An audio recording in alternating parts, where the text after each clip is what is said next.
This is it right here. Combining a team of reporters, columnists, and commentators. Don't you ever talk about me! Are you serious? Jack Ebling has brought thought-provoking discussion. What are you doing? That's a damn coaching mistake! Opinion. The customer is the one who decides when the future gets here. Oh, no! The ship is on fire! You have to check the report. Are you kidding me? That game was fixed. And overall infotainment. I'll take Jim Harbaugh. What has he done? Crazy Cooter coming at you. Quiet, please. In exactly 15 seconds, we'll be on the air. Thanks, big fella. Don't you ever come back here again. No arguments. Those are called ass tunes. So buckle up. You talking to me? It's time for The Drive with Jack Ebling. Yeah, for some reason or another, you sound a little taller on radio. Great afternoon, Mid-Michigan and beyond, and welcome to The Drive with Jack, the Spotlight Radio Network. Jack Ebling here with my producer, Boston Rob. Another frigid Friday afternoon. 28 degrees, the thermometer says, but it wind chill of 12, and get used to it. We only have 2 more hours, and for those of us who I think this is too cold, I have people tell me all the time, why don't you move?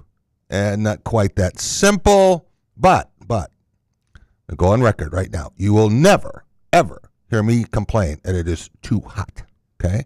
You could take me to the equator, and I wouldn't say that. Well, you can do what the now Michigan State head football coach said at Northwestern. You just got to embrace the suck, Jack. Remember that quote Well, there's from Pat plenty of Fitzgerald? suck to embrace in the winter weather like this. And the worst part isn't just going out or dealing with car issues. Well, they're car issues. It's that sometimes people just forget how to drive. It's like they've never taken a driver's ed. This is true. Drives me My wife, nuts. the lovely Patricia, would most certainly agree with you on that. Yes. All right, let's go to a place slightly warmer. I'm assuming Cleveland, Tennessee is. I want to welcome in Jim Gum, the brains behind the Blitz, 3 nights before the national championship game. Jim, how are you? I'm good, and Jack, it's quite chilly here too, man. Okay, I feel better now. Hey, listen, we were our morning lows were in the teens this morning. Yeah, I like you better. And then you're right. When that wind blows, it just cuts right through you. Yeah, exactly. All right, I want to start with projections for the game Monday night, and it's an 8.5-point spread as we speak in Vegas. But you have a projection that might surprise some people, and a lot of people, give predictions, and I don't pay any attention.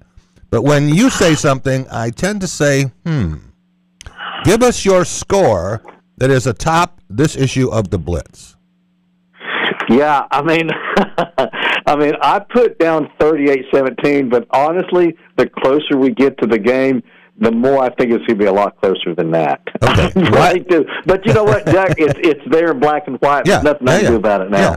Well, why did you say 38-17? Because you have your power ratings, and you're very consistent. You're very true to those numbers. What told you 38-17? I was caught up in the moment, Jack, because I produced this literally just a few hours after the Indiana win. Yeah.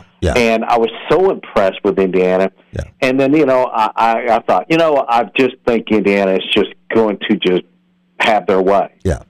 Then I got to thinking back, and I looked up more of the replay of the Indiana-Oregon game. Oregon has much to do with them getting blown out as Indiana did.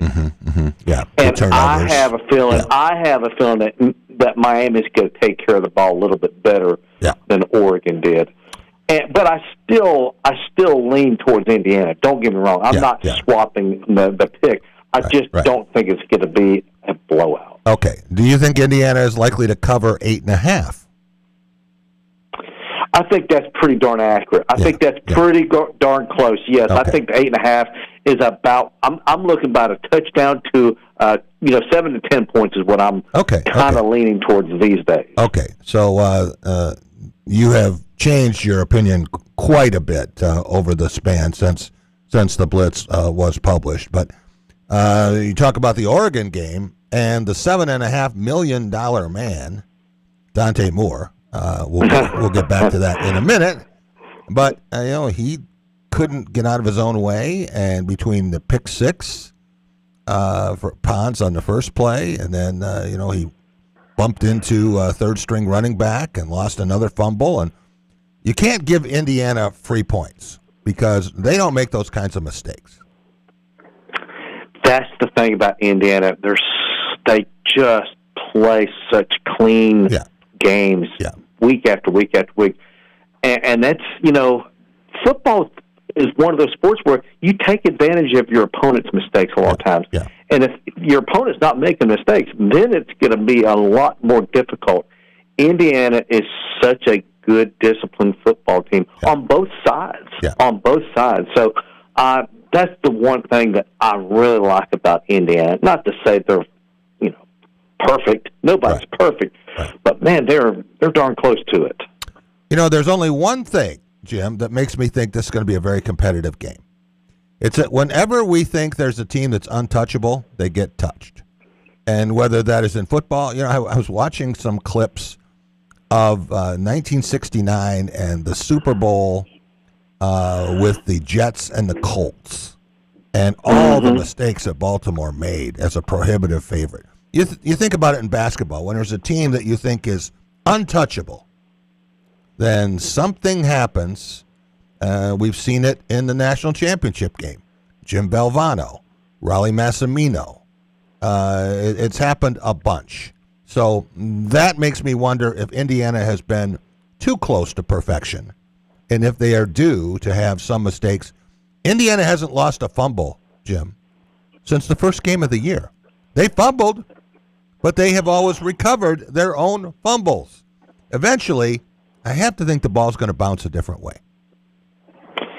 Yeah, you go back and you go back to that New England Patriots team that was undefeated. There you go. Perfect example. And you're like, how in the world did they lose that Super Bowl? Well, that's right. It's just exactly what you just said. The things that hadn't happened to the Patriots all during the season happened to them in that Super Bowl.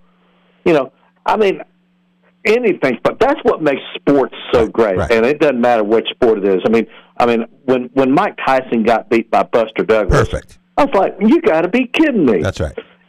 Fluky things happen. That's right. Fluky things happen. Anything's possible. We know that, and that's why we all love sports, because they don't play it on paper, man. Yeah. They play it on those fields and in those rings and wherever, on those courts. So, yeah, that's why we don't know. That's why we're all going to watch on Monday night. Miami made a lot of mistakes against Ole Miss, but was good enough to be able to hold them off in 30 more seconds. I don't think that they would have been. We would have had Indiana and the Rebels going at it. But Miami did lose at home to Louisville in October, and then November 1st lost at SMU by 6 points. Indiana, Jim, and I got this just looking at the side-by-side schedules in the Blitz. Indiana scored 55 points or more, 6 times already this year. Some teams don't do that once in a decade. They've done it 6 times this year. Miami has never hit 50 points. So, it's different, and you can't say this year that, Indiana didn't play anybody. Now, the non-conference schedules we've talked about several times is not daunting by any stretch of the imagination. But when you go to Autzen Stadium in Eugene and you win by double digits, when you beat Ohio State as an underdog, and when you do what they have done to Alabama and Oregon, it's hard to find a weakness in this team. Is there a moment this year, Jim, where you said, okay, this is legit. We're going to be talking about Indiana well into the month of January. Maybe they're not a juggernaut, although some people now are saying that with their transfer portal success, and they're the number 1 ranked portal class, that we're going to be talking about Indiana for a long time. But was there a moment this year where you said, this team could win a national title? Well, it actually happened twice to me. When they beat Illinois so soundly, I thought, doggone, I said, these guys might be better than they were last year. I thought Illinois might win that game. They lost 63-10. Yeah, and then, they struggled a little bit at Iowa, and I thought, okay, reality's going to hit them in the face when they go to Eugene, Oregon. Yeah. When they beat Oregon at Alton Stadium, I was like, okay, these guys are the real deal. Yeah. You could see, and that's when I bought into this Indiana team. Right. All the way. And then they just kept on and kept on and kept on. That being said, I always, the entire season, I thought Ohio State was the best team in the country. Yeah. And, man, when they lost to Indiana, that opened my eyes. I honestly thought Ohio State was going to win that game, and I thought Ohio State would win a national championship. Yeah, repeat. I just had I really did. So Indiana has – I was a believer in them, but I became a major believer when they beat the Buckeyes. And what they did to Alabama was incredible, and then what they did to Oregon. I think this is the best team in the country right now. I just do. So we shall see, but it's going to be fun. I know this much. It is going to be fun. Now, the one thing that I'm kind of hesitant. Yeah. Miami's won 5 national championships. Yeah. 3 of those 5 were won in the city of Miami at the old Orange Bowl. Yeah. And it's like Miami tends to find a way to play a national championship game on their home field. Kind of like LSU seems to play always in New Orleans when they're playing for a national championship. Yeah. And Miami's at home, and you cannot ignore that. They're familiar with their surroundings. They get to sleep in their own beds. Mm-hmm. Everything is normal for Miami. So I think that might play a little bit too. Yeah, in terms of the crowd, I don't think Miami is going to have more than half of the fan base. I'm hearing that Indiana has grabbed every ticket available on the secondary market and will have roughly 60, maybe 70%, at least 60% of the fans in Hard Rock Stadium. But I'm looking at the year-by-year results. And if you want to go back, none of these players are playing in the game, okay? But if you want to go back and compare, since 1969, Indiana has had 13 winning seasons, just 13, okay? And we're talking about more than half a century. Miami's had 42. So Miami knows what this is about. You mentioned the championships. I watched the 30 for 30 again last night on the U, okay? Mm-hmm. Talks about it. But Miami's capable of having bad years, bad seasons, bad games. We've seen that. The first bad game for Curt Cignetti's Hoosiers will be the first one I've seen. Even last year, when they lost, they wind up losing to the teams that played in the national championship game. So they haven't had a bad game against a team that is considerably less in terms of ability. Even the game at Iowa, I know what it's like to try to win at Kinnick Stadium. It's extremely difficult. It's tougher than it is to win at Hard Rock, where I just saw Michigan State win 4 years ago.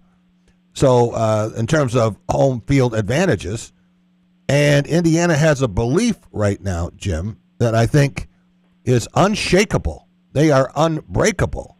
And I can't imagine Indiana gagging this game away. Now, is it possible that absolutely it's possible? But I'm kind of with you. They've looked so good all year long, and I was like, gosh, these guys are legit. And here's my thing, and here's what, and I keep hearing some of the experts out there saying Miami's got X number of 5-star guys, and Indiana doesn't have any. They've got a bunch of 3- and 4-star guys. I'm sitting there going, these high school kids are given a star, and it sticks with them for the rest of their life. Forever, he was a 2-star. Right. Maybe he just is not. Maybe they misstarred him, or he became a much better player at 20 and 21 than he was at 18. Right. So sometimes I look at these stars and I'm like, that was when he was 17 or 18 years old. Right. He ain't that no more. And so that's what I'm thinking. These guys on this Indiana roster, they're better than what the stars are attached to their names indicate. You can just watch it. Yeah. Just watch them. So when 2-star quarterback Fernando Mendoza, who was a 0-star before he got a late offer from Cal, throws a touchdown pass to 0-star wideout and future pro Elijah Surratt. That's 2 total stars combined, probably beating a 4 or a 5-star corner from Miami. The only thing I can see here, okay, that makes me have a little bit of caution. I've seen Mendoza get sacked a couple of times recently. Now, if one of these ferocious edge rushers from Miami comes in and puts a hit on him and knocks him out of the game, he got a hit like that, okay, at the start of the Alabama game, right? And he was out for one play. But let's say, God forbid, he's knocked out of the game in the first quarter. Now you've got a different equation. Oh, absolutely. You know, if you remember when Alabama beat Texas in that national championship game, and Colt McCoy, it can happen, and when it does, everything changes. It does. Everything changes because now you don't have your Heisman Trophy quarterback running the show. You've got his brother, but it's everything changes. Obviously, the starting quarterback is the most important player on both teams. Same thing with Carson Beck. If he gets knocked out of the game, Miami has zero chance. Yeah. Same, and I'm not going to say zero. I shouldn't say zero. A very slight chance. I guess you could always have. Listen, Cardale Jones came in. You know, he was. You know, basically he led Ohio State to a national championship. Right. And after they got their starting quarterback hurt. That's right. But so it can happen, but boy, it sure changes everything when that happens. So I hope we don't see a quarterback go down, either one. You want to beat your opponent when they're at full strength, and I think that I hope that's what we see on Monday night. Jim, normally I say that I need 20 minutes minimum, sometimes 30, to go over the blitz. When it comes, people know not to talk to me. But this week, I went over the limit. I was about 45 minutes studying all of this information. And you go through all of the number 1 versus number 2 matchups we have seen, going way back, okay? 1941, I think we're talking about. And then you talk about the national champions in bowl games and how they did in the bowl games. And Indiana has won the Rose Bowl and the Peach Bowl by 69 points, okay? The record for a team in the college football playoff is 70 points. That was Ohio State, and the Buckeyes played 4 games. Indiana has only played 2 games, and if Indiana beats in this game, beats Miami by 2 points, it will have the greatest victory margin of any team in the CFP. Yeah, and of course, nowadays, when you're playing more than 2, obviously, prior to last year, the max you could play were 2 games. Now you can play 3 or even 4 if you're playing that first round. So that does make it a little bit easier, but, I mean, doggone. I mean, Indiana's played 2 games, and they walloped both opponents pretty significantly. This Indiana team is they get on a roll, man, and they're sometimes they're must-see TV. They really are. They're fun to watch, even though a lot of people may not know the players. Yeah. But man, you gotta be impressed when you watch them play. Chris Signetti has done just an incredible job. I used to say this. I used to say that nobody will ever outdo Bill Snyder for what he did at Kansas State. Right. Now he did it for a lot longer time, though, so we'll give that to him. But he never played for a national championship. No. Chris Signetti is playing for a national championship in his second year. Right. It is incredible. Yeah. It is absolutely incredible what he is doing. Yeah. And will he be able to maintain this in 2026, 2027? I don't know. Yeah. But I like their odds. I like their odds because, man, they seem to be – and he has such a good eye for talent. Apparently that's one of his gifts is evaluating talent. And he does a good job. And with the NIL and everything, that they're able to land some of these guys that would have never given Indiana the time of day in the past, but here we are. From the time that Curt Signetti was introduced, and I win, Google me, and then going to the basketball game and saying Purdue sucks, and so do Ohio State and Michigan. And it was, what in the world? Where did they find this clown, right? And exactly. Then he says that Indiana is the next dynasty in college football. They haven't won squat when he says this, right? So people are looking at him like, can you lay off the meds a little bit here? And now, I mean, who's going to argue with them? They lose Mendoza next year, but they got a pretty good quarterback coming in Hoover. And that's right. They got other top players from other teams. The way they're hitting in the portal right now, I can't tell him that he's crazy. Prove me wrong. Oh, he's proved everyone wrong.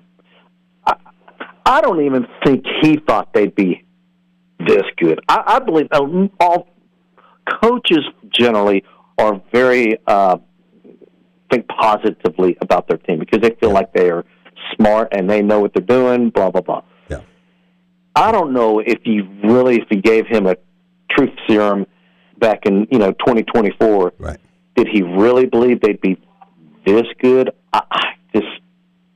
It's just hard for me to fathom because of all the schools in the Big Ten. Of all of the schools, this is the one program that I would have said Indiana can't do this. Right. Iowa could do it. Wisconsin can do it. Michigan State can do it. Anyone else you name, Minnesota, Indiana would have been the one team I'd have said you can't win at Indiana. They just don't care enough. Yeah. Man, I totally misread what's capable. Yeah. Anything's possible. If Indiana can win a national championship, then doggone it, anyone can win anything these days. You mentioned Minnesota, Jim, and if you look at Big Ten championships before this year at Lucas Oil Stadium, the two schools that had gone the longest without winning a Big Ten title were Minnesota and Indiana because they shared the Big Ten championship along with Purdue in 1967. So now Minnesota has that distinction all to itself. But you go back through all of the playoff games, then you go back through the semifinals, and finally the finals, and you talk about the best passing performances, rushing performances, receiving performances. And I would have bet anybody that the most prolific passing performance in a championship game was Joe Burrow, because I think they just scored again. They walloped. Yeah, they won that game comfortably. And he did throw for 363 yards that night, but there's someone who threw for 364. Rob, you want to guess? Just in the national championship era, the college football playoff. So we're talking about since 2014. Which quarterback has thrown for the most yards in a championship game? That's a guy you know. I'm going to go Baker Mayfield. That's a very good guess. That's not right. Correct answer is a guy who is in the National Football League, but he's not a starter. Was at the beginning of the year because of injury. Mac Jones. That would surprise some people, I think. And the same thing if you go with rushers. I'm still thinking about watching Notre Dame's backs go through and watching Love run crazy against teams. But by far, and it's not close, I saw Derrick Henry, 158 yards for Alabama. But there's a guy who rushed for 246 yards in a championship game. Rob, you want a second chance here? No, I don't want a second chance. Go ahead. Who rushed for 246 yards for Ohio State, Jim? Yeah, Ezekiel Elliott. He also still holds the record for most yards in a semifinal. That was against Alabama. Of course, Ohio State beating Oregon in 2015, but it's 2014 season. And then he did the same thing to Alabama in the semifinal game. So, he's got a two-game cumulative record that might never be broke when you just count the last two games. Wow. 230 against Alabama, 246 against Oregon. So, yeah, he put on a show that year. All right. Rob, I'm going to give you one more chance, and I think you might get this one, okay? I'm looking at the receiving totals, and Jeremiah Smith having the record for a quarterfinal performance. Justin Jefferson having the record for a semifinal. 227 yards for JJ back in 2019. Rob, who has the record for the most receiving yards in a championship game? And again, you know him very well. Well, I don't know how I knew Mac Jones very well to begin with. Oh, but, okay. Let's go. I'm going to just basically say an Ohio State wide receiver. Okay. That's it. That's my answer. Okay, well, that's good, but that would be wrong. The correct answer is Jamar Chase. From the Bengals. Yeah. Yep. Jamar Chase just ahead of Devontae Smith. But if you care about this minutia, or you want to win a lunch bet, or you want to seem a lot smarter than you are. Okay? Don't ask Rob Bennett. That's one. So, I mean, these kinds of statistics, and what I do with these, Jim, is you are my prod for memory recall, because then I start to remember things about the games. And I don't have to go back and watch it. I just have to look at some of the things here in the Blitz. So you break it down by the most points scored in the first quarter, the most points scored in the second quarter, third, fourth, you name it. I mean, there really is no statistical category here for the college football playoff that is untouched. You also go through realignments, and very interesting, schools changing conference, and we have a boatload of them next year, all teams that are leaving to join the newly formed Pac-12, the reformed Pac-12, including 5 members of the Mountain West, right? That's correct. And what is so odd is that there's going to be 8 schools in the Pac-12 next year, and all 8 end with the word state. Yeah. Boise State, Colorado State, Fresno State, San Diego State, Utah State, Texas State join Oregon State and Washington State. So you could have 8 teams in the Pac-12 next year, and all of them ending with the word state. You know, I thought that we would never match Stanford and Cal joining the Atlantic Coast Conference when, you know, you can kick a football into the Pacific from there. But I'm looking at some of the teams this year. You mentioned Texas State going into the new Pac. I guess are they still gonna call it the Pac-12 or Pac-8? They're gonna keep it the Pac-12, just like the Big Ten has stayed with 10. Okay. So well, they might add 4 more at some point. You never know. You never know. Yeah, you never know. But I'm also looking at Northern Illinois, okay, which is Cal. That's not very far from here, and it's going to be in the Mountain West. Where are the mountains in DeKalb? Don't know.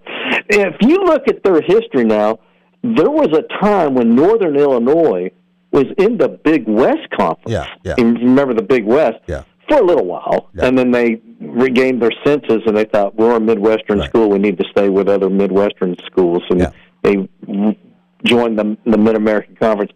And now here's the odd thing about Northern Illinois. They're joining the Mountain West for football only. Okay. Yeah, this is not an all-sports move for Northern Illinois. But that makes sense. I don't... Yeah, well, it makes sense, and then it doesn't make sense. What's wrong with them staying in the Mid-American Conference? But, hey, that's just me. Yeah, well, you know, we have Notre Dame, and they're in the ACC for a lot of sports, but they're in the Big Ten for hockey, but they're an independent in football, so, you know, good luck with that one. The wonders of email. If someone still wants to get this information before the championship game and wants to have this as a lazy boy companion, they can still drop you a note, right? That's correct. And hey, listen, you didn't even touch the NFL. We've got NFL stuff in here as well. So, jimgum.blitz at gmail.com. That's JIMGUMM.blitz at gmail.com. So You got all this college information we've been rattling off, and then the last 4 pages are nothing but NFL postseason stuff too. So, yeah, it's chock full of all sorts of fun stuff. Great stuff here on the NFL, and I'm reminded that most touchdowns career. All right, we're talking about postseason. Jerry Rice, 27 touchdowns, and did you see what he did on the sidelines of that Niners-Eagles game? I do not recollect. He's standing down on the field, right? And the Eagles fans, who are probably the most obnoxious in all of sports, giving him gas, right? And he's standing down, and for some reason, he'd done a TV thing, and they wanted all of his Super Bowl rings. So he had them in a pouch. And he decides he's going to put them on in a display one by one, each finger.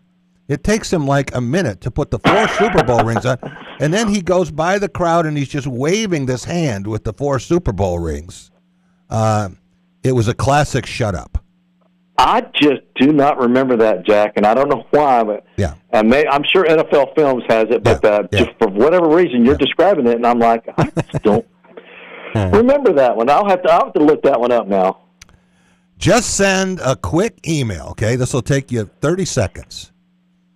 Jim Gum, JIMGUMM, 3 M's, 1 in Jim, 2 in Gum, .blitz@gmail.com. You can do at yahoo.com. I think that'll still get to you, but at gmail.com. Yeah, that's correct. Either way, and he'll make it easy for you, and you'll be a lot smarter than you think you are right now.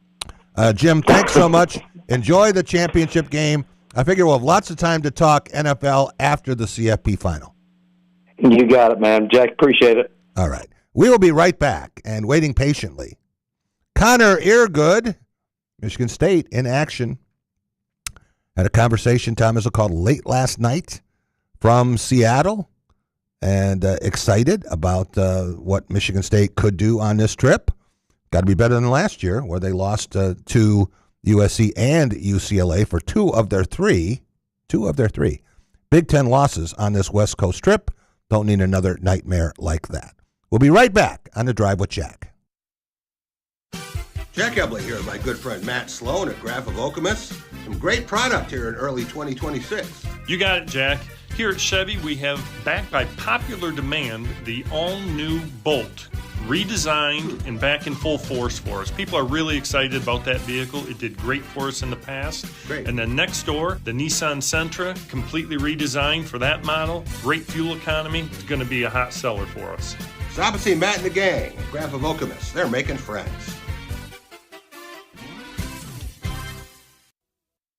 So, it's been a while since you've had your jewelry cleaned and inspected, right? Where will you go and who will you trust with your most valuable and treasured heirlooms? At Meadowar Jewelers' 4 locations in Lansing, Okemos, Jackson, and Portage, jewelry isn't just our job, it's our passion. Each and every piece entrusted in our care is thoroughly inspected by our trained staff against damage or normal wear. And we offer you, our customer, the highest level of quality on repairs and custom designs. Whether it's worn out prongs, channels, or shanks, it's all handled with incredible care. Meadowar Jewelers in Lansing, Okemos, Jackson, and Portage want to help you preserve your memories and offer you options on creating new ones. Come in today for the cleaning and inspection of your jewelry. We continue to work hard every day to earn your confidence and trust.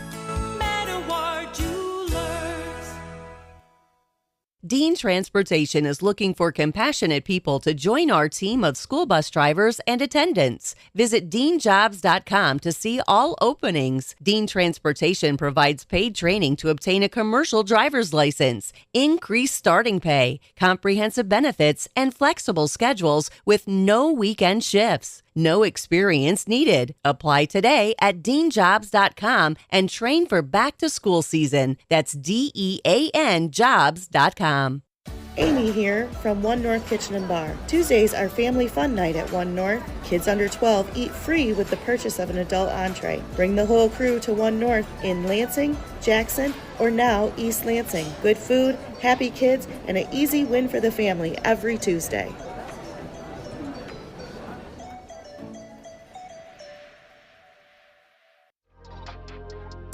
Are you passionate about college sports? Foster Swift Sports Talk is your go-to podcast dedicated to addressing the hottest topics in college athletics, including recruiting practices, NIL, the trade portal, collectives, and revenue generation. Join us as we bring you insights from student athletes, college head coaches, administrators, and other industry leaders as they share their experiences in this rapidly changing arena. Our mission is to share information and help educate student athletes, parents, coaches, and other stakeholders with the knowledge, resources, and strategies they need to make informed decisions and maximize each college athlete's potential for long-term success. Check out our latest episode where we're joined by Trav Moore and Coach Rob Zimmerman from DeWitt to discuss their state championship run. Like and subscribe to our YouTube and Facebook pages to watch all of our episodes, or you can give us a listen on any of your favorite podcasting platforms by simply searching Foster Swift Sports Talk. Until next time, I'm your host, Dave Russell.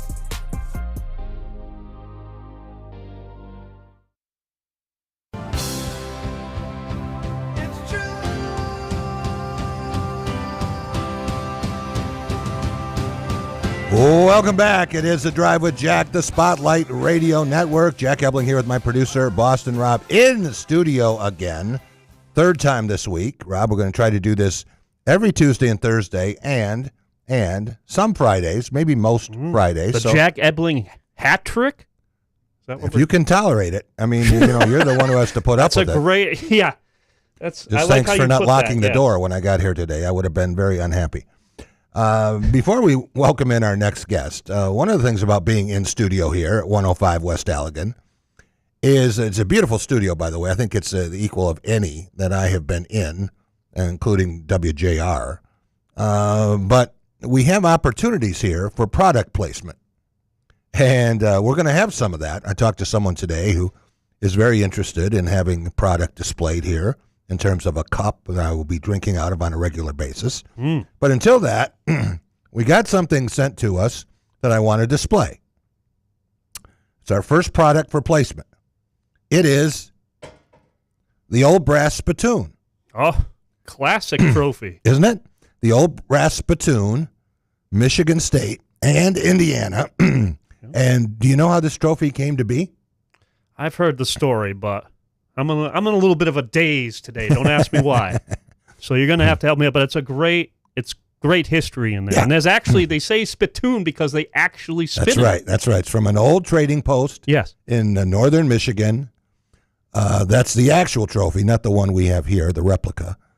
But I think the real trophy's a little bigger. A little, just slightly larger. Yeah. Yeah. When Michigan State came into the Big Ten, one of the schools that embraced Michigan State was Indiana University.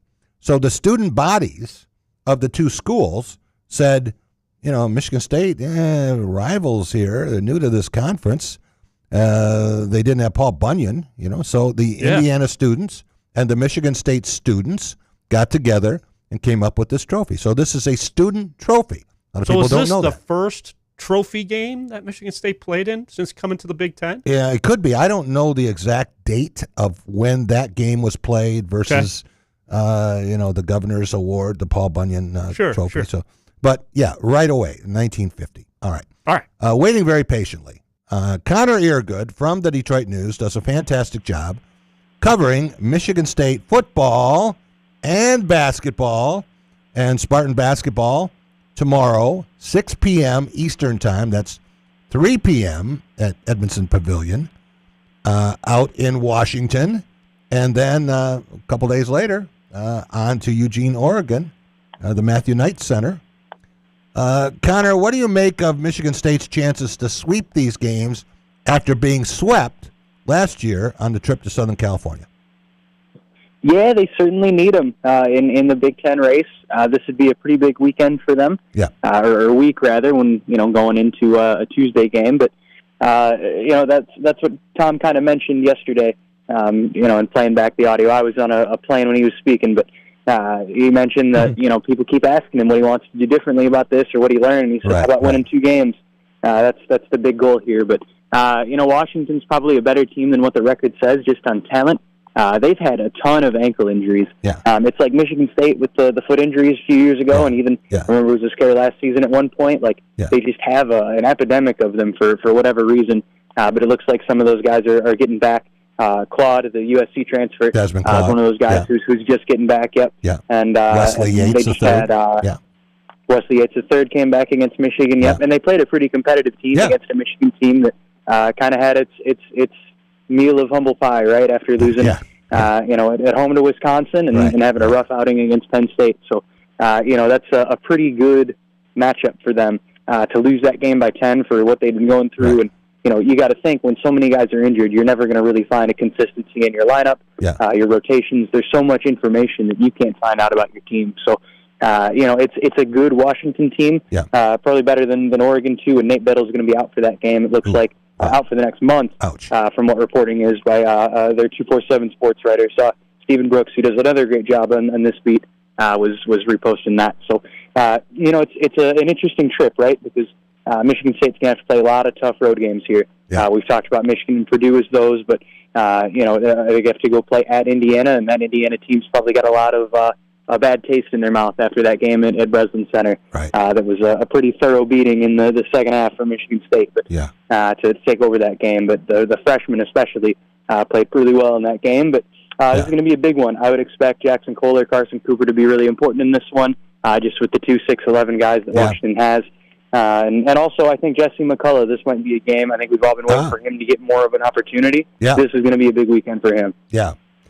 Washington losing by 10 at home to Michigan, but it was really a 15-point game in the final minute, and then much like we've seen with some Michigan State games, as we saw with Indiana. Indiana scored the final few points of the game, and that's what Washington did to cut it to 10.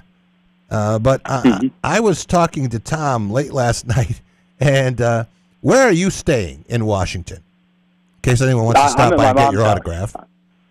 I'm in Bremerton. Bremerton, okay. So Michigan State is staying at the same hotel as the San Francisco 49ers, who are there to play the Seattle Seahawks. So, of course, Izzo's favorite running back in the NFL is Kenneth Walker III, no surprise. But the other guy who he loves to watch, okay, to the point, Connor, that he said, I got to get a picture with him. Can you imagine this? Tom is, I got to get a picture with Christian McCaffrey. Oh, yeah, I would too. Yeah. It's CMC. He's incredible. Yeah. So, these are the kinds of things I get from Tom late at night. That's great. So he said, we were even thinking of sticking around and going to the game because I think K9 could have got him tickets.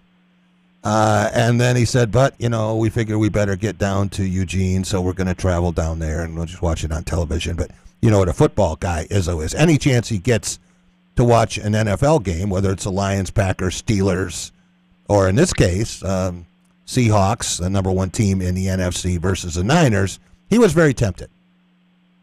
Yeah, that's a heck of an offer. Yeah. All right.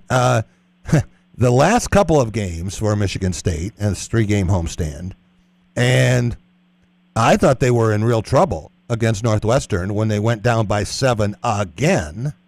They trailed by 7 at the half, tied it, and then went down by 7 again until Izzo got the technical.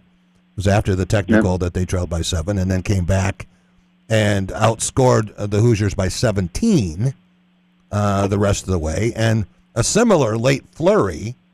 Then they're tied at 53, Connor. I leaned over to Ian Kress, and I said, I don't know if they're going to win this game. And then, of course, they go on a 28-2 run, making me look really silly. So, that's what Michigan State has been doing, but kind of playing with fire a little bit. A little bit, but I also think that this team is designed to do that, right? Yeah. If you remember, as early as September when we talked to Tom, he talked about the way this team can match up with anybody, right? Yeah. He has so much roster versatility. And guys like Cam Ward, Jordan Scott are really key to that. Yeah. Again, against the bigs, Jesse's going to be big this weekend. But if you think about it, right, this isn't a roster that's going to come out and beat the brakes off you, beat you by 20 in the first half. There's certain games they will do that, but in the Big Ten games, in the big important games, this is a team that is made to sort of build its moment, right? It's almost rope-a-dope, if you will, Muhammad Ali, right?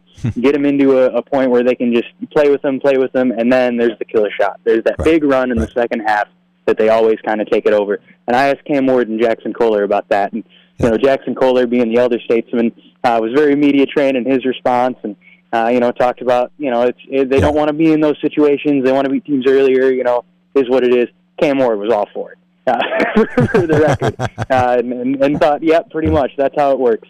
They want to be that team that takes over with that bench mob and gets out on the court. And him and Jordan Scott and even Kurt Tang in that mix has been really doing well these past few weeks. Can take games over in the second half, and teams don't have the legs to do that, right?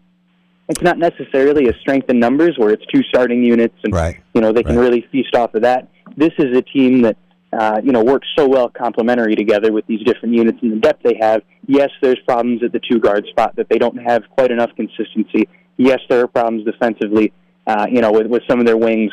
But something I would point out is that the way this team can sort of match up throughout the course of a game sets up those sorts of kill shots that I think that's why this team has been so successful now that we're in Big Ten play. Connor, listening to the Michigan State radio broadcast from time to time, and the pregame show mostly, I'm on my way to Breslin Center. And Will Tiemann and Matt Steginga have a deal about who's going to score the first basket. And I think it's rigged because Tiemann goes and watches a practice, watches a shoot-around. But anyway, it gets interesting, and you can hear when the other guy scores, when Steginga's guy scores the first basket, Will's depressed for the first half. And then then you think about the Final Four is not on the schedule. And Rod Barmack and Eric Larson do a thing about who's going to have the most rebounds. And they have a draft with 2 players. They each take 2 Spartans and which combination is going to have the most rebounds in a game. It's kind of interesting. But I was thinking we could do something on a weekly basis here. And, Rob, I'd like you to participate in this too. Which Michigan State 2-guard is going to score the most points this week? So we're talking about Washington and Oregon, and you have Divine Ugochukwu, who has been the starter. You have Kurt Tang, first off the bench. Trey Ford gets his turn and usually puts himself right back on the bench. And then you have Jordan Scott. So you have 4 options. And, Connor, I'll give you first draft choice. In these next 2 games, which 2-guard is going to have the most points? Give me Jordan Scott, man. The size alone, they're going to need him.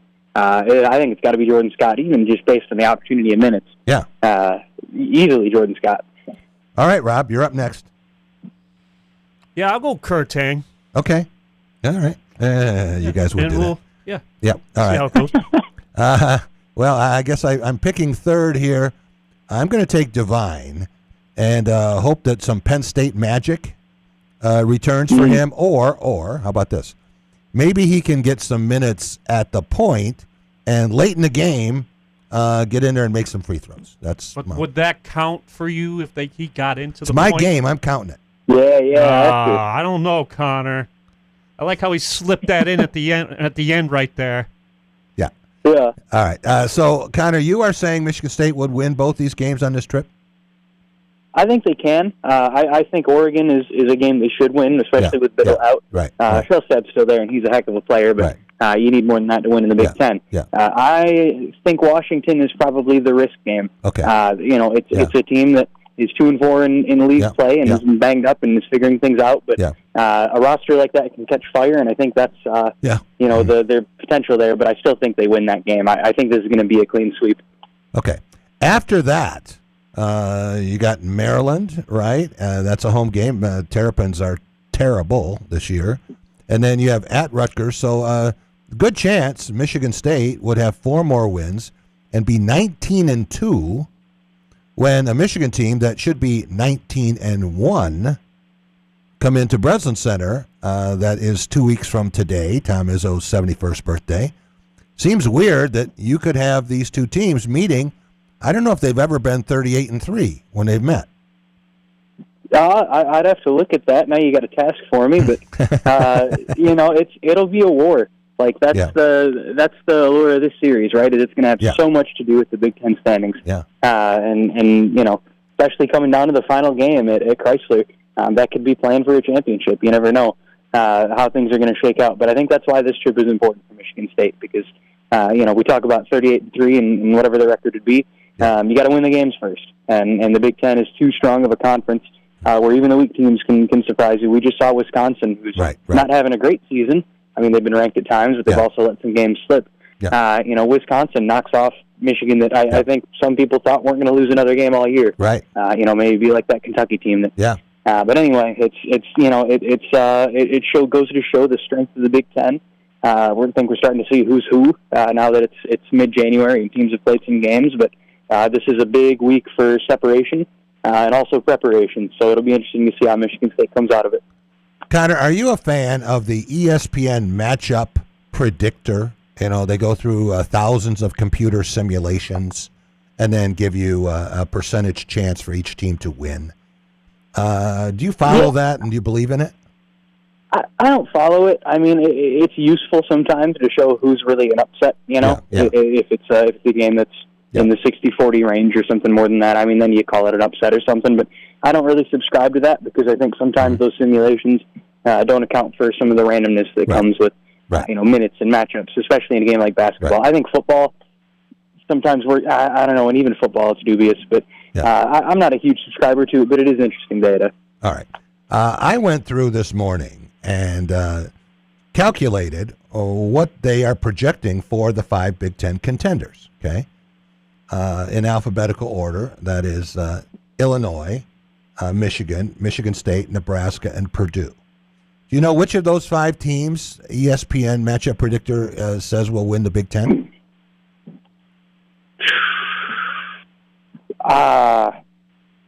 Give me Nebraska. It feels they're having a miracle season. Yeah. Correct answer is Purdue. ESPN says Purdue will go 20-0 in the Big Ten.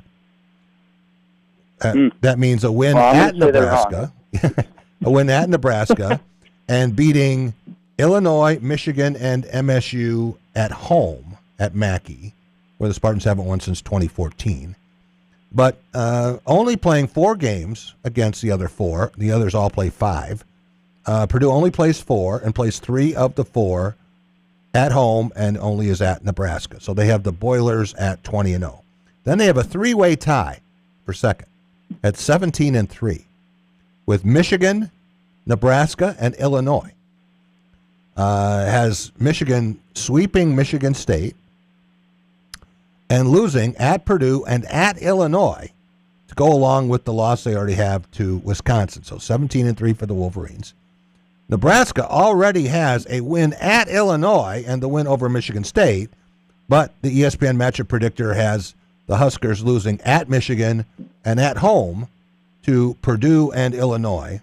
As Illinois winning at Nebraska and beating Michigan in Champaign, but losing at Purdue and at Michigan State to go along with the home loss to Nebraska. So all those teams 17-3. It has Michigan State 5th at 15-5, beating Illinois, but losing twice to Michigan, losing at Purdue, and losing at Indiana. You buying that? I don't buy that it'll be a sweep in the in-state series. I think at most that's a split. But again, I might be wrong by the end of this. But, I mean, that goes to show it's probably going by who's ranked higher and who their analytics favor. That's the danger with that kind of stuff. The game's not played in a bubble. So I could see 17-3 for a few teams. I don't think anyone's going 20-0. I mean, that's unprecedented. I can't think of. So are you saying fraud alert again, Connor? Is this another fraud alert? Oh, breaking out fraud Purdue, alert. Yes, actually, for Purdue, yes. I thought we put the old brass spittoon out here just to remind us of fraud alert, but yeah. I was wrong. I retracted it. I was wrong. Very wrong. You know, one of the things that I really, really like about Connor Eargood, and there are many, it's a long list, okay, is unlike so many of my friends in this business, when he has an incorrect prediction or assumption, he's the first one to admit it. I don't have to remind him, and in some cases, go back and play the damn tape for them of what they've said. Connor says, you know what, I was really wrong on that one, so congratulations on that. Old Dominion might be one of the best teams in the country, and we just didn't know it. They didn't even believe in themselves. There you go. All right, very quickly. Your take on Pat Fitzgerald now speaking this week to the coaches clinic in Battle Creek. That is a big opportunity. Got in front of all of them. I tell you what, this staff is out in the schools. They are there. Oh, yeah. I'm getting more thank you for showing up messages from schools that haven't seen Michigan State coaches in a decade. And now he's also finagled his way into speaking. He's the keynote speaker at the Ohio High School Coaches Association. So you're not going to be able to say you don't know who the coach of Michigan State is. No, he's done an impressive job. He's said all the right things. He's done all the right things so far. Yeah. I've been really impressed with how he's carried himself. Yeah.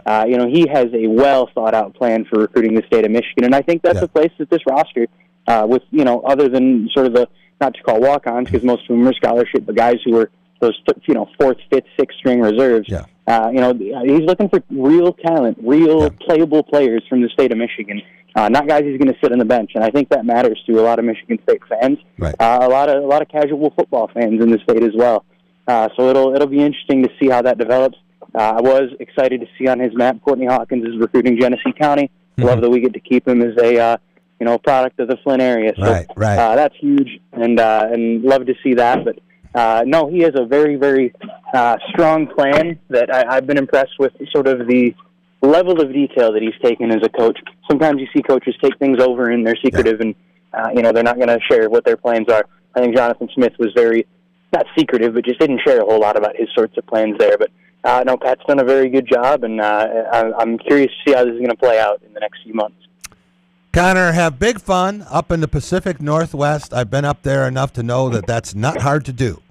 There are lots of places to destroy some brain cells or get in trouble, but I'm sure that you'll make it back safely, and we'll talk to you next week. Awesome. Thanks for having me on. Connor Eargood of the Detroit News. We will be right back, and the plan is to talk with Corey Robinson, who's a busy guy. He's always got his hospital duties. What is it with the hospital here? We've got Corey Robinson and Sparty Mike Sterner, and Mike is also headed out to Washington, right? Yeah. He's not going to be not going to be following the Lions in the playoffs, so he's got this little extra money. Well, you're getting older, Jack, so it's good to surround yourself with doctors. Yeah, you got that. Yeah, right? Dr. Baraccio? Yeah. Dr. John B. is not a medical doctor. No. He's a psychologist, psychiatrist. Some people might say you need that just as much. No question. We will be right back on The Drive with Jack.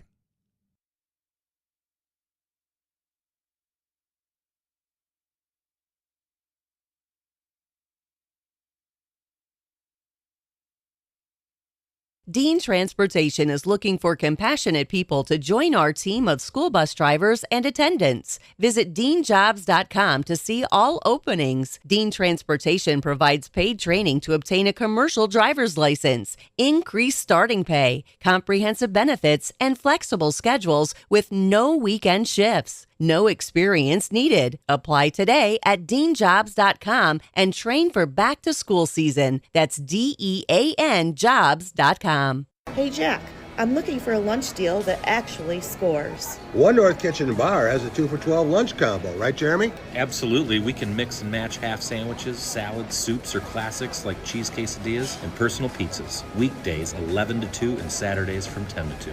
One North. Easy win.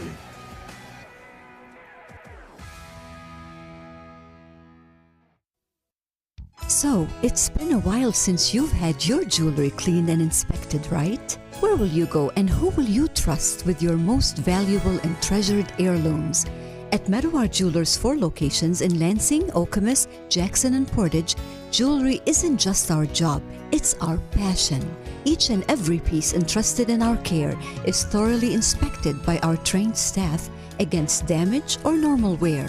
And we offer you, our customer, the highest level of quality on repairs and custom designs. Whether it's worn out prongs, channels, or shanks, it's all handled with incredible care. Meadowar Jewelers in Lansing, Okemos, Jackson, and Portage want to help you preserve your memories and offer you options on creating new ones. Come in today for the cleaning and inspection of your jewelry. We continue to work hard every day to earn your confidence and trust.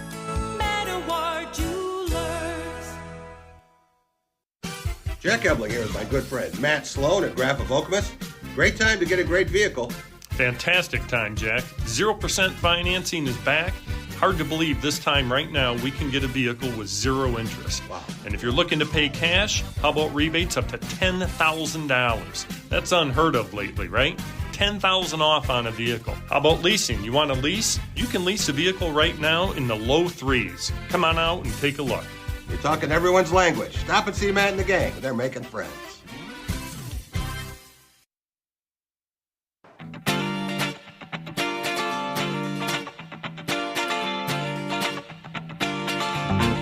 Welcome back. It is The Drive with Jack, the Spotlight Radio Network. Jack Ebling here with my producer, Boston Rob. Rob, waiting patiently. Corey Robinson, and does a great job covering recruiting primarily, but following Michigan State very closely for 24/7 Sports Spartan Tailgate premium site. Corey, has the pace slowed just a little bit? It was pretty frenetic for a while. Every time I looked at my phone, you had another update. Yeah, the portal has definitely slowed down now, but then we just dive right into 2027 and 2028 recruitings, but that's not quite as hectic. So, yeah. But yeah, as far as the portal, it's slowed down, and you're kind of getting to the point now where you probably see a couple commitments, but then right. Otherwise it'll be down the road with May arrivals and enrollment. So. About a week ago, Corey, someone said, so what is the number of players who have gone in and exactly how many do they have?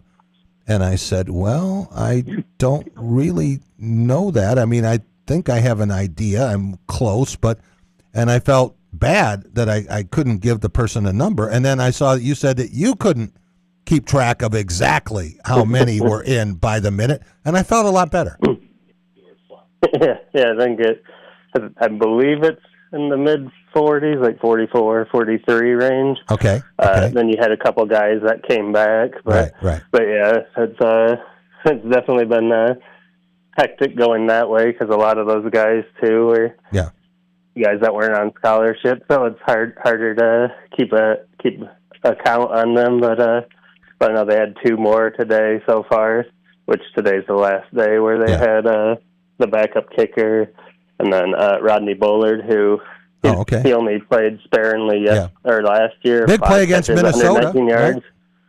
Right? Yeah, touchdown. Thought he got his seventh year of eligibility, and announced that he was going to use it to go somewhere else. So I guess it never fully stops until midnight tonight. Yeah.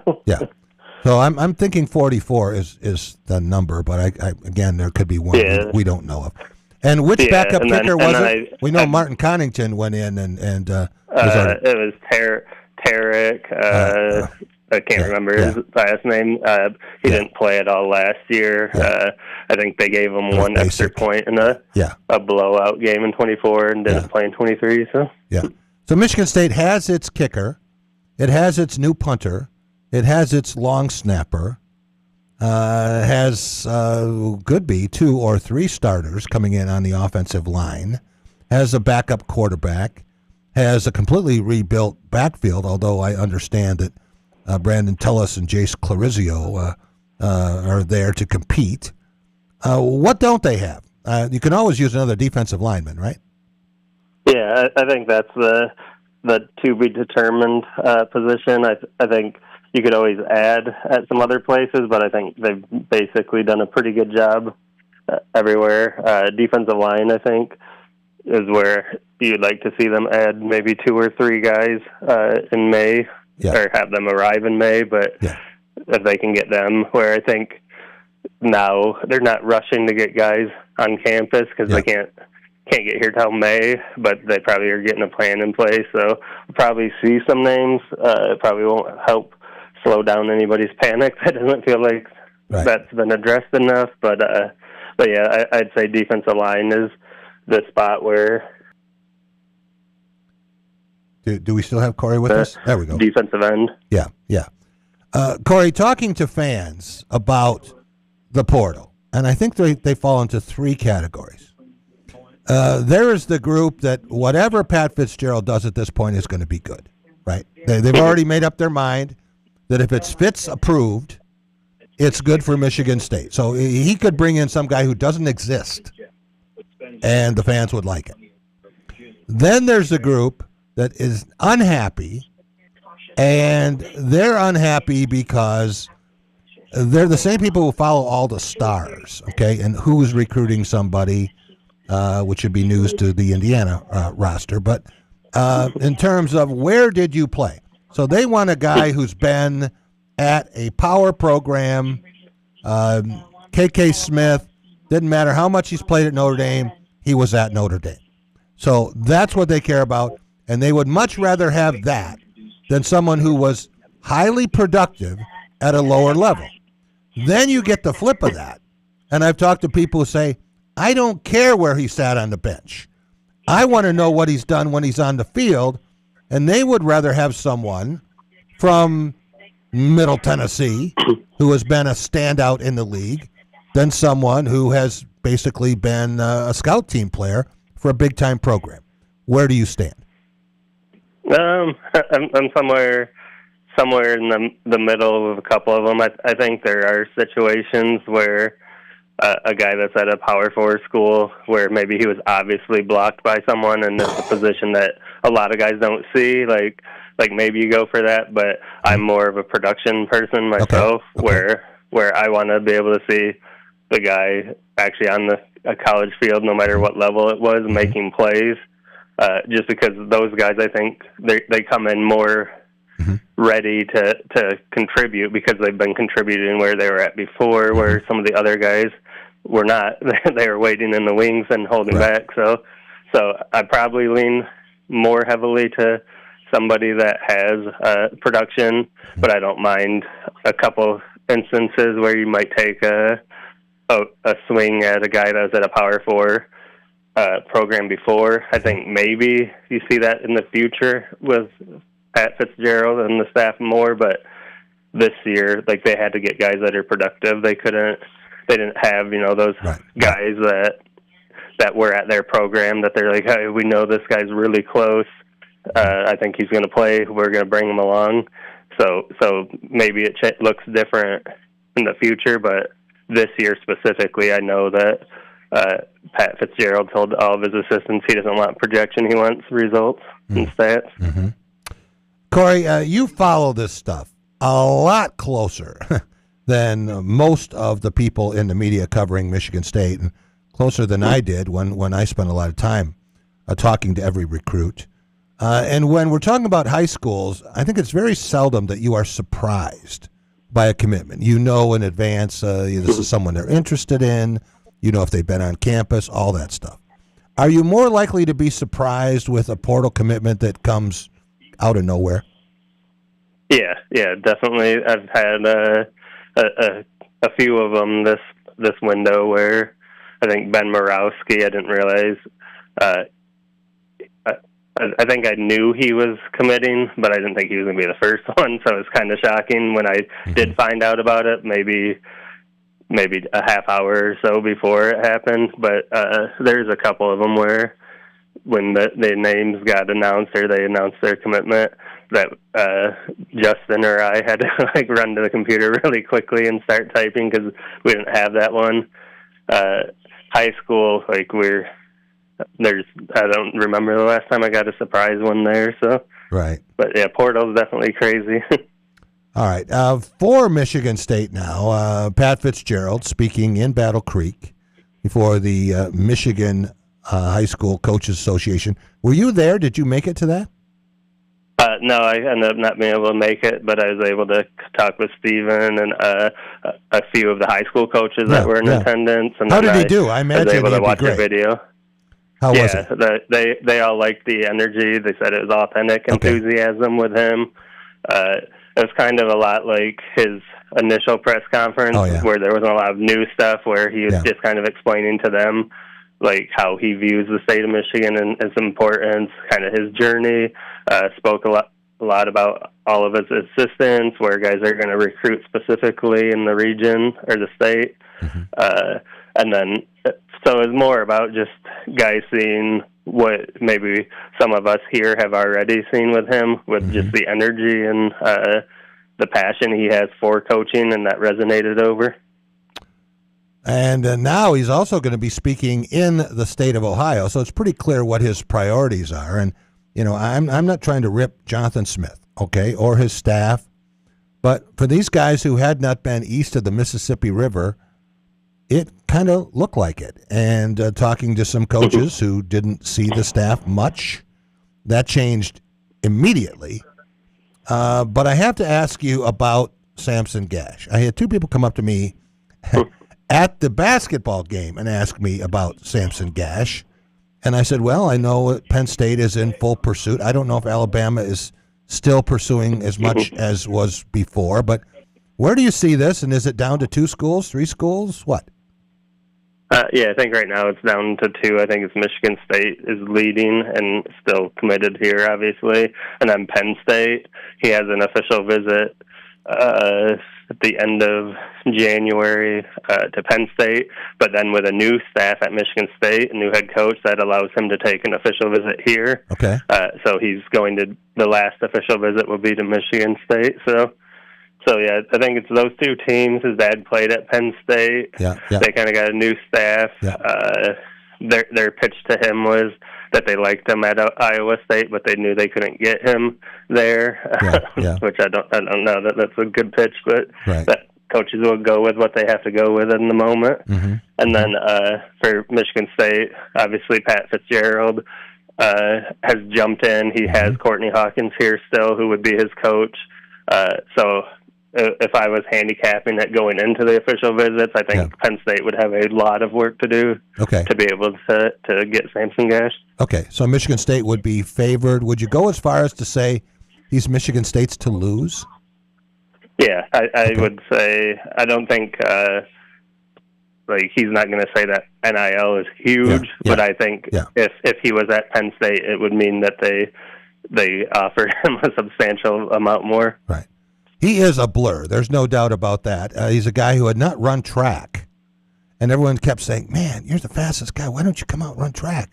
And, he wanted to get healthy again after football season and all that. So finally he did as a junior, and all he did was set a state record in the 100 meters. So we know what kind of speed he has, and you mentioned his dad, Sam Gash. Rob, I don't know if you remember Sam Gash or not, but New England Patriot. Yes, absolutely. Corey, do you know what Sam Gash's claim to fame is? He's done one thing that no one else has ever done. Besides be the father of Samson Gash. No, he is the only player ever to play in an NFL Pro Bowl at running back without ever carrying the football in that season. Oh, yeah, I know. I remember he was a very, very good blocker. Yes, yes. Was a tremendous blocker and a very good receiver out of the backfield, but they never gave him the football the whole year, and he made the Pro Bowl. And then you look at his sons. You got the older brother. Was probably the best special teams player on the team last year. So, I mean, with LeVar Woods next year, I expect him to have a really huge year. And does he have a huge year with his brother Samson here? That remains to be seen. I feel good about it. And then they got even another one coming who's 2027, Gideon Gash, and he got all the heights in the family where he's a 6'4" athlete that he plays safety, linebacker. He could maybe be some defensive end if he keeps growing, a wide receiver, tight end, where he just fits in the family picture, where they're just really good football players and really great athletes that you can stick anywhere and they're going to be good. So there's a chance that some Big Ten opponents, probably at Michigan State, but maybe at Penn State, will get gashed, right? Exactly. A couple of times. Yeah, okay. In terms of the next step, and we saw Max Bullough's speech. We're actually going to air that for those who did not see it. That'll be on Press Pass Sunday night.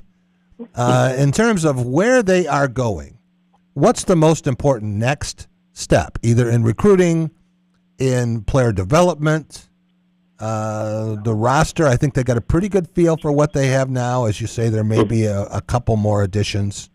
But what is the most important thing? What's job one between now and the start of this season? I think, honestly, I don't think the culture was bad in the previous staff, but I don't think they necessarily had the confidence in themselves and the program, and I don't think they did enough in the strength and conditioning aspect of things with the previous staff. So I think getting stronger is a major thing. Get that appropriate weight on the guys that need to cut it where it needs to be cut. I think that's the intensity of that is going to be the first major step for the current team. Right. And then for the coaches, it's getting out on the road like they are now and kind of setting up their 27 and 28 classes, because under Pat Fitzgerald, this is going to be a program that's run through the high school ranks. That's going to be the foundation. This year's the anomaly because you have to do it otherwise you're not going to have any players here. Right. But I think for me, I think I mentioned it on the last time I was with you.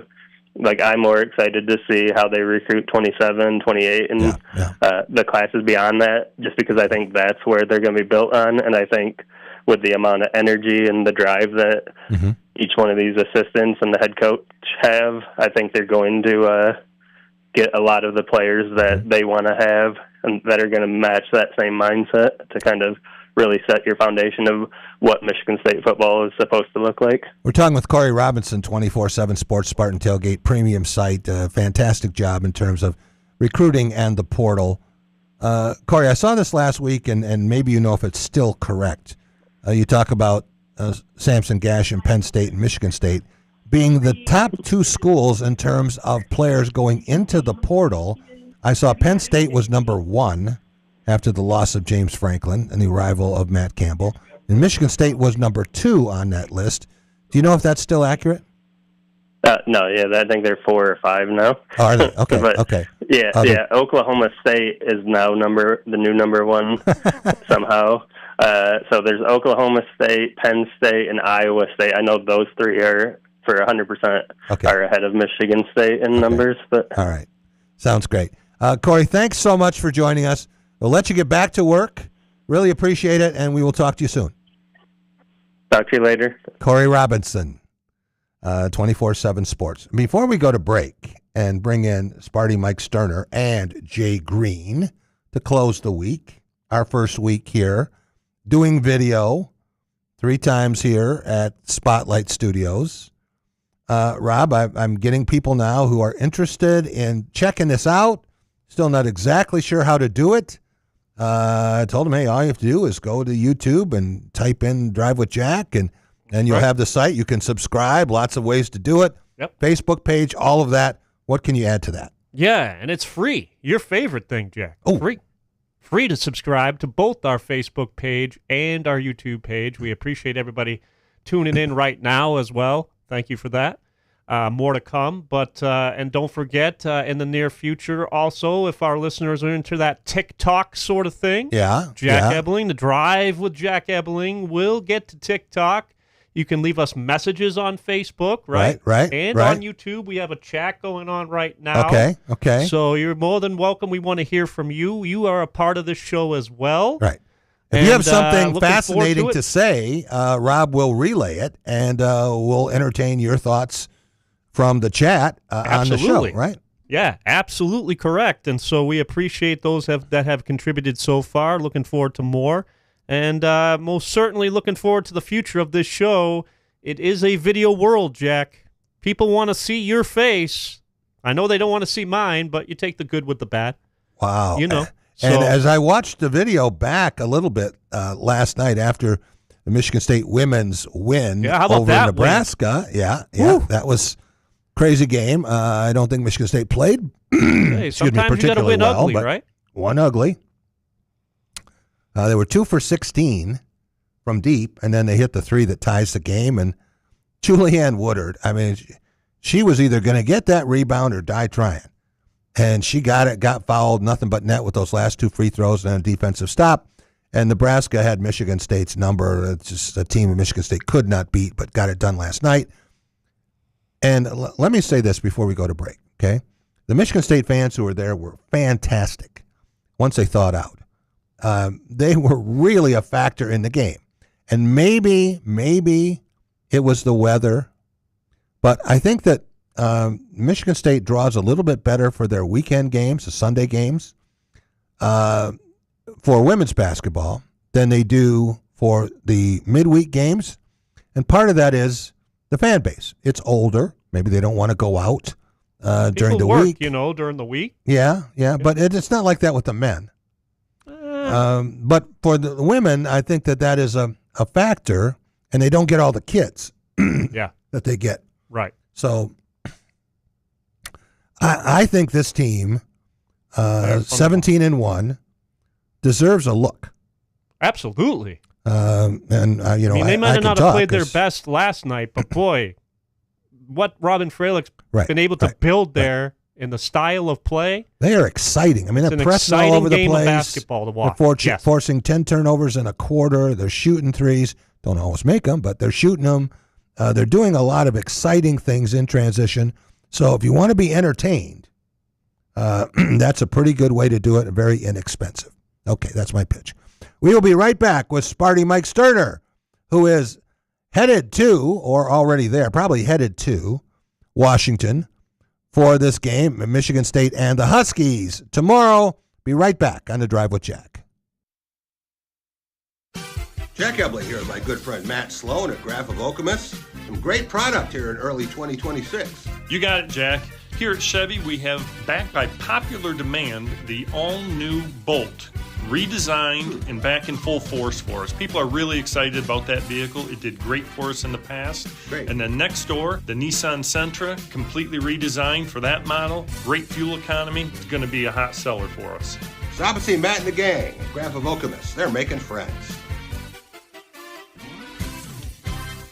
Dean Transportation is looking for compassionate people to join our team of school bus drivers and attendants. Visit deanjobs.com to see all openings. Dean Transportation provides paid training to obtain a commercial driver's license, increased starting pay, comprehensive benefits, and flexible schedules with no weekend shifts. No experience needed. Apply today at deanjobs.com and train for back to school season. That's DEAN jobs.com. Hey, Jack, you love a good gift card. Yes, Jeremy, I do.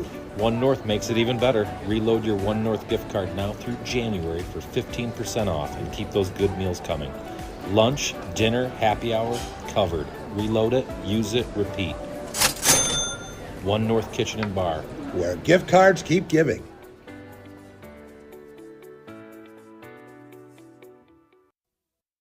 So, it's been a while since you've had your jewelry cleaned and inspected, right? Where will you go and who will you trust with your most valuable and treasured heirlooms? At Meadowar Jewelers' 4 locations in Lansing, Okemos, Jackson, and Portage, jewelry isn't just our job, it's our passion. Each and every piece entrusted in our care is thoroughly inspected by our trained staff against damage or normal wear. And we offer you, our customer, the highest level of quality on repairs and custom designs. Whether it's worn out prongs, channels, or shanks, it's all handled with incredible care. Meadowar Jewelers in Lansing, Okemos, Jackson, and Portage want to help you preserve your memories and offer you options on creating new ones. Come in today for the cleaning and inspection of your jewelry. We continue to work hard every day to earn your confidence and trust.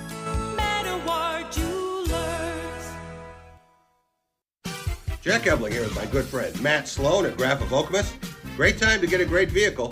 Fantastic time, Jack. 0% financing is back. Hard to believe this time right now we can get a vehicle with 0 interest. Wow. And if you're looking to pay cash, how about rebates up to $10,000? That's unheard of lately, right? $10,000 off on a vehicle. How about leasing? You want to lease? You can lease a vehicle right now in the low 3s. Come on out and take a look. You're talking everyone's language. Stop and see Matt and the gang. They're making friends.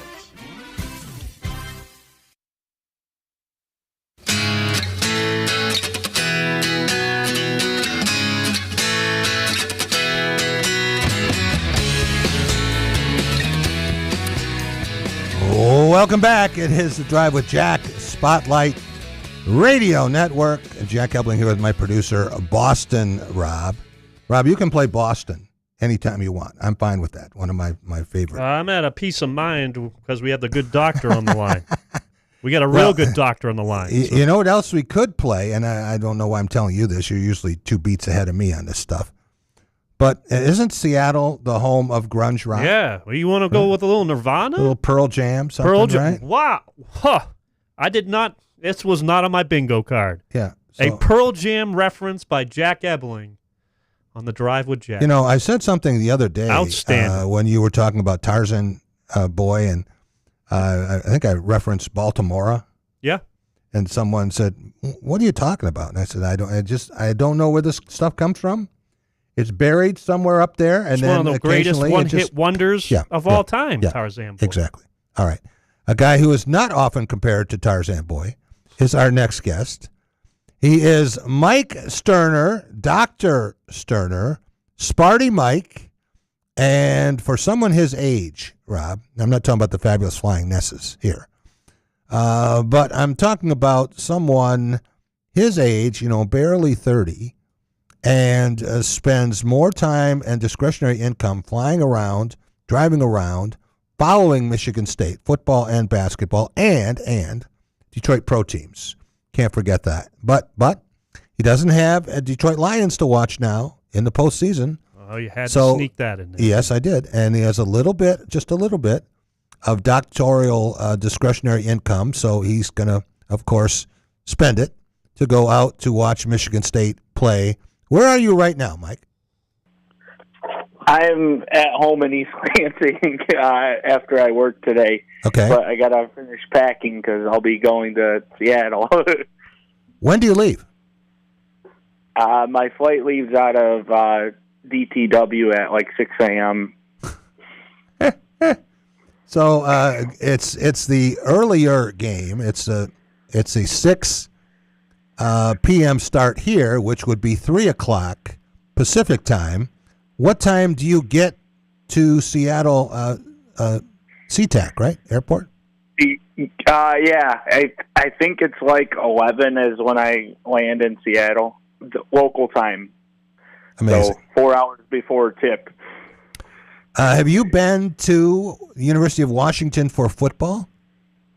I have not been to the Pacific Northwest ever, so it'll be my first time. Love it. So are you staying then for the Oregon game? No, I didn't. No, because that would be like 3 days I'd have to take off, unfortunately. Yeah. So you can just work it out. It's one of the amazing things with this, Rob, is watching Sparty Mike with the schedule. And he does it way in advance. I mean, he's got stuff booked. As soon as the schedule comes out, he knows about his Lions trips. He knows into. So it's pretty amazing. But this is a relatively late ad for you, right? Yeah, it was. I had the day off for Monday that it was hoping for a Lions playoff scenario, but instead, I just had to switch what the trip was, and I decided I looked at the MSU basketball schedule and I said, "Hey, they're going to Washington. I'm going to Washington." So leaving 6 a.m. tomorrow, and then when are you returning? I return on Monday, and I'll be back in East Lansing around 8 o'clock or something. Okay. Well, that makes me wonder, knowing you, any chance that you are going to be watching Kenneth Walker III play in the playoff game against the Niners? It's very interesting, Jack, because that game is at 5 o'clock your time. And it's at 5 o'clock local time, and the MSU game's at 3 o'clock local time there. And so essentially, like I haven't made a decision, so I have one of two things I'm thinking of. I could go to that game, but I'd be getting in there late. There's an app called the Game Time app. It's like one of the ticket apps. Yeah. And they sell tickets after the game starts, and supposedly they go down in price. I've never really used it after the game starts because I like to have my tickets well in advance so I can get in. Right. The other thing I've thought of, so I could do that. I could arrive, probably end up there after the first quarter. That's a possibility. I'm thinking about it. Or I did identify that Gonzaga is playing Seattle out there. Oh, in Seattle, okay. Where the Gonzaga. Seattle Kraken play. Yeah. Yeah. So that's my other option. I think I'm going to do one of the two. The Gonzaga one, they play 4 hours after the MSU tip, so I could get there with time to spare. Uh-huh. Mike, honest to God, you're an animal. I can't. You're an animal, dude. You got to have like the diamond membership of your favorite airline. Yeah. And you're only 30. Man, unbelievable. Mike, I want a photo. If you do get to the Niners-Seahawks game, which could be a team that's going to represent the NFC in the Super Bowl, but if you get to that game, I want a shot of you and Kenneth Walker at the end of the game with that big hat. I actually have one of those, Jack. I'll send it to you. He did a. Yeah, how dare you think otherwise, Jack? Should have known. He did a signing locally, an autograph signing locally over the summer, so I do have one. I can send you that. Yeah. You know, Rob, I conducted an informal poll of some people who I really respect their football acumen. And this was after the Bears win over the Packers. And I have Sparty Mike on this list, right? And I knew what kind of reaction I would get. But he was pretty effusive about comparing Dan Campbell and Ben Johnson, and Jared Goff, and Caleb Williams. Oh, yeah. Let's just say you're not anxious to trade the Lions duo for the Bears, right? Not in the slightest. All right. Can you root for the Bears in any of these playoff games? You're going to be rooting for Matthew Stafford, right? Yeah, the Bears are on my list of teams I would just barely root to beat Michigan, and so there's no way he's rooting. No way. You want him to root for the Chicago Bears? No. But there are a lot of people who are torn, right, when the Bears play the Packers because they hate them equally. Yeah, right? they want to root for injuries, right? Yeah, they hate but them a doctor could never do that. So, but in your mind, there's a clear differentiation. You would much rather see the Packers win and advance than the Bears, right? You know, I think it depends on the year, and I think. Well, Aaron Rodgers isn't there anymore. That helps, right? Yeah. That helps. Honestly, it's interesting, Jack, because the fan base is Bears fans, and I know there's good ones out there, but on the whole, when you go there, they are not nice people. But Packers fans are some of the nicest people you'll meet. Yeah. It doesn't even make sense how stark the difference is. How would you compare the Chicago Bear fans to the Philadelphia Eagle fans? Ooh. Mike? They don't boo Santa Claus in Chicago. Come on. They're pretty close. Honestly, I thought the Eagles fans the hype was a little overrated. I thought they swore a lot, like a ton. Every word was every other word was a swear word. When they won too, right? It was like if you laughed with them, they loved it. Yeah. But we're also not Cowboys. I'm not a Cowboys fan. I would have probably been treated a lot differently. So. Right. All right. Interesting stuff. When you think about where Michigan State is right now with this basketball team and what you're going to see tomorrow when you get to Seattle, what are you expecting? I expect them to really play well defensively because that's been the staple this year, but I expect somebody that I'm not sure who's going to step up offensively because it seems to be different almost every game for this team. And so I don't know. It could be anybody that plays in the rotation. So, but I expect a team that's driven and, is going to rebound the ball and play good defense. And then somebody's just got to step up offensively. All right. You did not hear our segment with Connor Eargood. I'm guessing you're probably taking care of a patient. But I didn't. But let me tell you what we're doing, and then we'll let you break the tie. Okay. Eargood, Boston Rob, and I are having a deal where we are picking which Michigan State two-guard is going to score the most points that week. Now, that means Divine Ugochukwu, who has been the starter, Kurt Tang, first off the bench, Trey Fort, who comes in, and he's never been shy about shooting, so if he makes any, he could be in this. And then Jordan Scott. So in these two games in the Pacific Northwest, which of those four players is going to have the most points? No pressure. I don't know. I'm gonna go Jordan Scott, I think, just because I don't think I've seen. He's had a couple good games, but I don't think he's had his breakout. So I think the Pacific Northwest is his chance. Yeah. Yeah, I'm afraid you're right. I was picking last, so I didn't have a choice. But I think I would have taken Jordan Scott. By the way, Rob, I don't know if you saw any of this last night on BTN, but the Michigan State women's game, Jordan Scott's mom did the color on the broadcast. Really? Yes. Oh, cool. Yeah. Nice. Christy Winters Scott, and she is really big. She's like, she walked by press row, and she was the tallest person in the media. She must be 6'5". Anyway, but yeah, and she's got the same smile that Jordan has. You know, sure. Delightful. Sure. Yeah. Dave All right. Jordan, his length and his tallness. If Right. tallness is a word. Yes. Help me Height. out here, Mike. It's called height. Yes. Yeah. Yeah.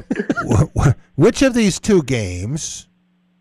I don't want to say scared you because you're not easily scared, but concerned you the most? Michigan State. I think.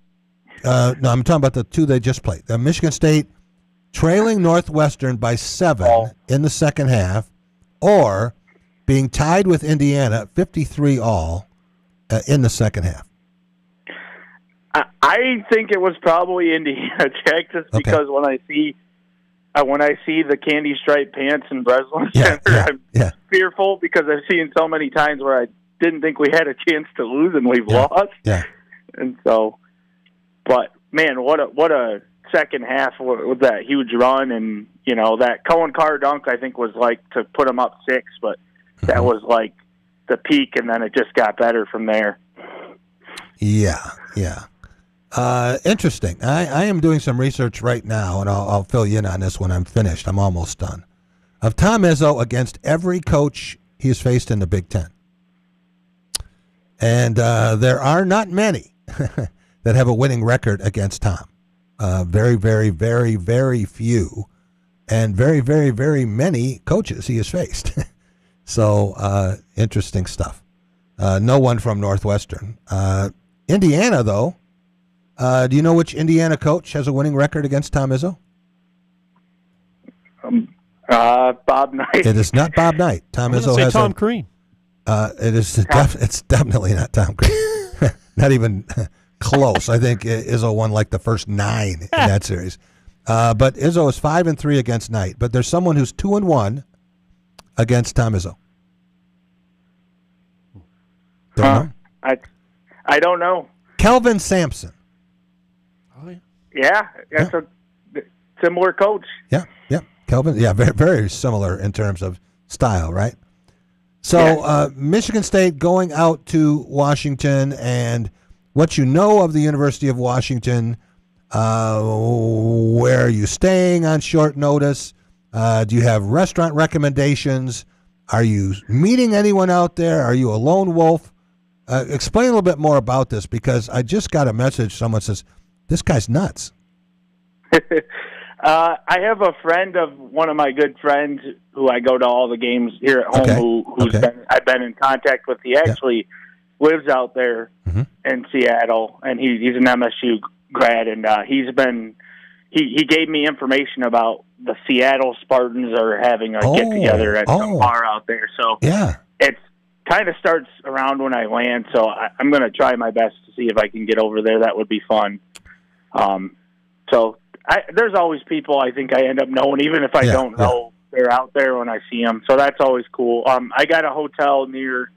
It's actually not far from the Lumen Field. Actually, it's not terribly far. It's within a mile. So, good.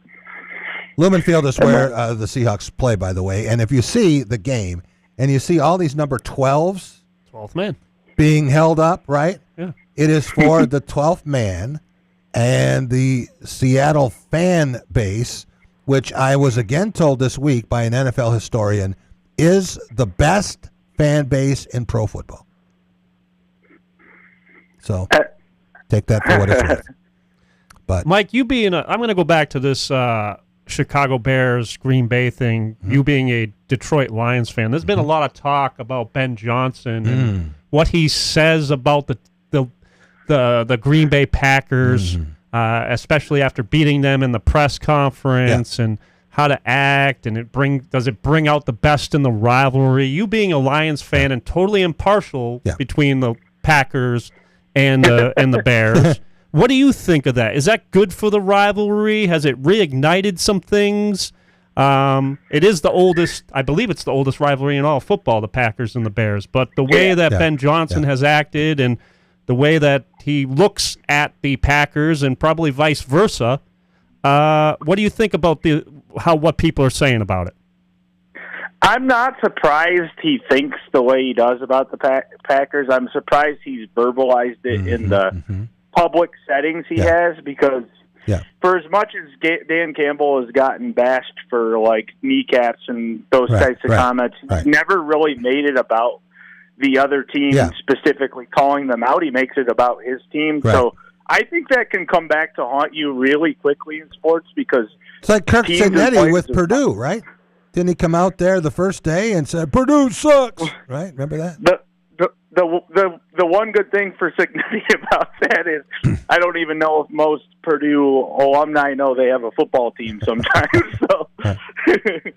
But as a fan, do you like that smack talk going back and forth, and do you think that we've missed some of that in the past?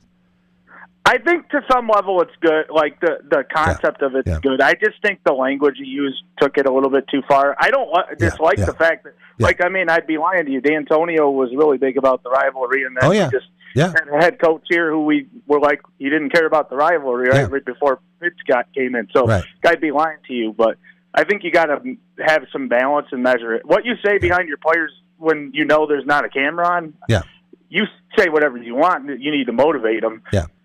But with the camera on, you got to be careful. Yeah, and I think for the Bears, downtrodden as they were, you had to do something to maybe put the paddles on them and get the pulse going. But I was a little surprised that the Bears organization took that video, which probably should have stayed in the locker room, and made it viral. Especially with the language involved. And then I thought it was very interesting to see the three Bears players, and Caleb Williams was having a blast with this after the win over the Packers, with the cheese graters. And, the cheeseheads can be annoying, but for the Bears to sit up there and shred the cheese, and the look on Caleb Williams' face, I don't know if he's ever had more fun than that. The funny thing you bring up that, Jack, and one of the funniest comments I kept and haven't really seen an answer to is they had some of the Bears fans that they were showing during the game with real cheese graters and real cheese, and some people were asking how did they allow those cheese graters into the stadium, because you can think you can weaponize those things pretty easily. Yeah, absolutely. Well, I was looking at the ESPN Matchup Predictor. I don't know if you ever follow that, but they go through game by game with the computer simulations, and I was telling Connor, they have Purdue picked to win the Big Ten basketball championship, men's championship, at 20-0. 20-0. They have a three-way tie for second, and Michigan State is not one of those three teams. Has Michigan, Nebraska, and Illinois all 17-3 in the conference, and Michigan State 15-5, and that means a pair of losses to Michigan, a loss at Purdue, that would surprise absolutely no one, and a loss at Indiana. So going 0-2 in the state of Indiana. We know that Michigan State lost by 25 to the Hoosiers, actually one of the more respectable showings against IU football this year in Bloomington. And we know that Michigan State has struggled mightily against Purdue, hasn't won in football or men's basketball in West Lafayette since 2014. That was a pick six by Darian Harris that day. Oh, yeah, I was there. Yeah, you were there. Yeah, of course. So why is it that Michigan State has so much trouble in the state of Indiana? They did beat Butler, but I was at that one too, by the way, the Butler one. But I don't know. I mean, Purdue, it makes sense because a lot of teams have trouble at Mackey Arena, so I'm not surprised. But there's been some lackluster Indiana basketball teams. You know, even the Cassius Winston teams have gone in there and had some inexplicable losses. I've been to Assembly Hall actually 4 times, and one of those times was unfortunate that Indiana lost because my brother, who's actually a Michigan fan, asked me if I'd go to a game with them to watch Michigan Indiana, and Michigan won that game. The other 3 times MSU lost to Indiana, so it's never been good when I've been there. So you are at a Michigan-Indiana game in Bloomington. Let me get this straight. And Sparty Mike is not going to be rooting for Michigan, and your brother is. What was that like? It was interesting. I didn't really say anything. I just kind of sat there. That was my first real time at Assembly Hall, so it's cool to go there and experience it. But I didn't enjoy it that much. All right. Hey, have a great time out in the Pacific Northwest. I hope you have safe travels, and we'll talk to you when you get back. Thanks, Jack. Dr. Mike Sterner from McLaren of Greater Lansing. Sparty Mike. Yeah, Zach Edey not being at Purdue helps, too, I think, this year. You know what I mean? That big guy, Zach Edey, not being at Purdue. Still got a guy named that'll Braden help a little Smith. Bit. Yeah, that's. Yeah, you're right. You're right. But it's interesting how many schools in the Big Ten now, Rob, have 7-3 or 7-4 guys. Yeah. It's like everywhere you turn. All right. A guy who's not 7-3 or 7-4, but is a giant in Flint, nonetheless. Soon to be Hall of Famer, Jay Green joins us. Proud Flintstone, Spartan Dog for life, former MSU receiver and superfan. Jay, what do you make of this basketball team heading to Washington and Oregon? Will you be surprised if they don't come back with 2 more wins and a 17-2 record? No, I wouldn't be surprised because, I mean, going out west is a tough thing to do. You know, changing time zones. You know, athletes are creatures of habit. I know our women's team went out there and was able to get 2 wins, so hopefully we can reciprocate that. But it wouldn't surprise me if we didn't come back with 2 wins. All right. When you think about the homestand and the 29-point win over USC, but you also had the comeback to beat Northwestern and the incredible eruption at the end of that game that was 53-all against Indiana. What did Michigan State prove there, and what do they still have to do? I think that they proved that we still tough to beat at home. And I think one of the things that we have to do is we got to get more guys to make shots. You know, that's a thing. I feel like going to each game, that's always the question. Right. Whether we're going to be able to make shots or not. Because when we make shots, we're a tough team to beat. And when we don't make shots, it makes it kind of hard on us. All right. Going out to play in Seattle and Oregon, what's the furthest trip that you ever took as a Michigan State football player? You went to Japan, right? Japan, yes. Japan. Yes. So outside of Japan, everything else was, you know, pretty close because we didn't have to travel to West Coast to play. Right. So everything outside of Japan was the Midwest, and I want to say Kansas might have been the farthest place that I ever went outside of Japan. Yeah. Excuse me. What do you remember about the game against Wisconsin in Tokyo? I remember it being a long flight. I remember the stadium being split between, you know, the 2 sides, and I don't know if there were any American fans there, but they had one side green and one side red. Right. I remember the banquet where, you know, Coach Perlis was a little tipsy. Just a little. I have a lot of great. Yeah. Yes, I have a lot of great memories of Tokyo, and just being in a place like that. Yeah. You know, with so much history and being able to see, you know, the just a different place a different way of living. You know, that's kind of the thing that I took in, you know, with the little bit that I did do. Yeah. But, you know, Jay, as far as the game goes, go ahead, Rob. Jay, how was the fans there in the crowd? It's obviously different type of cheering or cheering at all, right? Yeah, very different.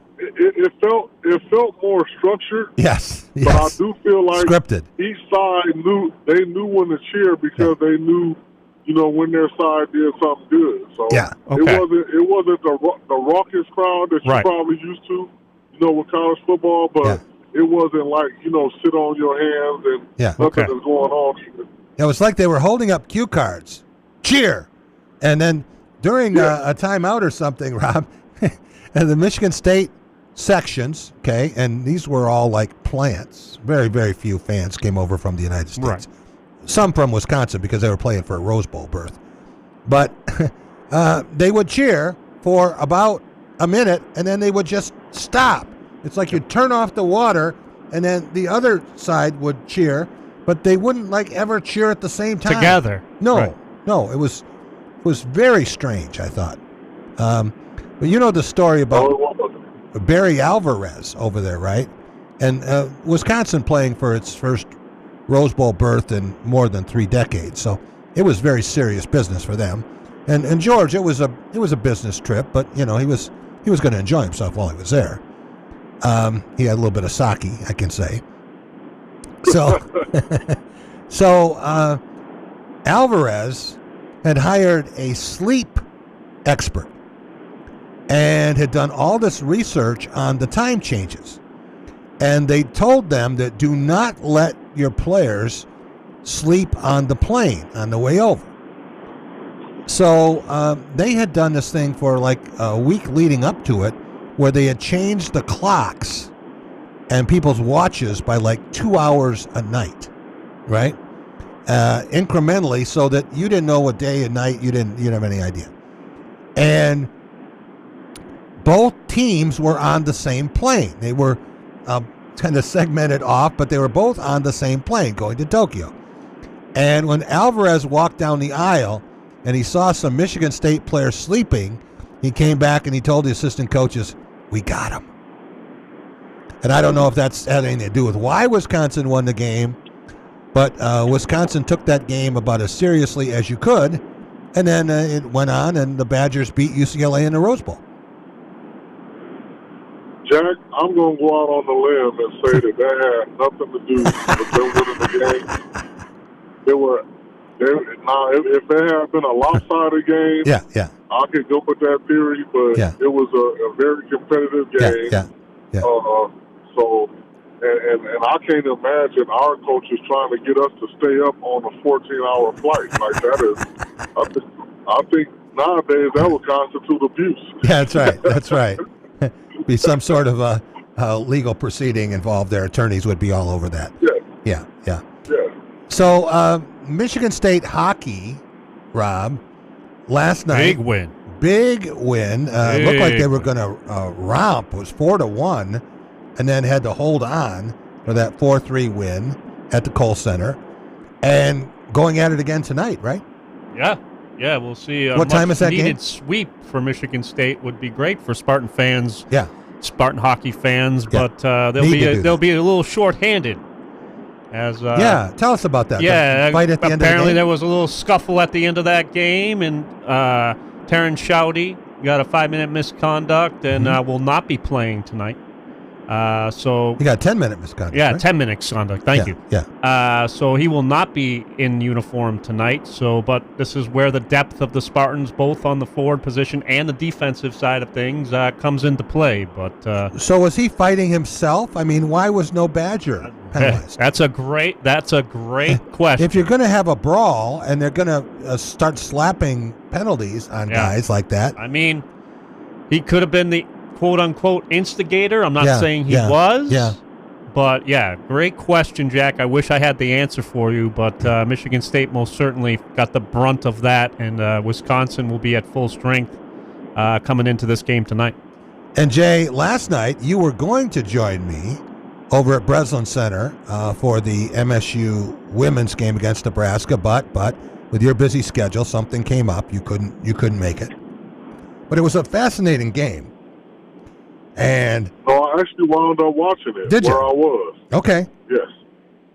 So Michigan State with 2 projected starters in street clothes, Theron Halleck and Isa Alexander. You think about that, 40% of the roster, and they're still 17-1. Amazing. No, it is, and I really like the way I predicted after Coach Fraley's first year that within 4 years we will be hosting a NCAA tournament game, and I think that we are on track for that. That's right. That's right. I like the way that they play. I think it's a very exciting brand of basketball, and I'm excited to see moving forward what they actually do. 17-1, the best in school history, right? That's right. That is right. Yeah, best start in school history. And I didn't even realize until I text you and asked you that that Theron was out. That's right. Hurt. I didn't know if she had graduated or what. I just know that she is usually the energy for our team, and the fact that we were able to do what we do without her, I think is amazing. She's on a scooter. She's a long way from coming back. I don't know if she will be back this year or not. I don't know if she could get a redshirt year. I'm guessing that they would certainly look into that. The NCAA has loosened up requirements now because they don't want to wind up in court, unless you're talking about Trinidad Chambliss. So who knows what's going to happen with that. But for Michigan State and women's basketball, I find this interesting, Jake, because I talk to a lot of guys, former men's basketball players, and you had a lot of success. You were, an All-America high school player. They don't like women's basketball. They won't watch it. You like women's basketball.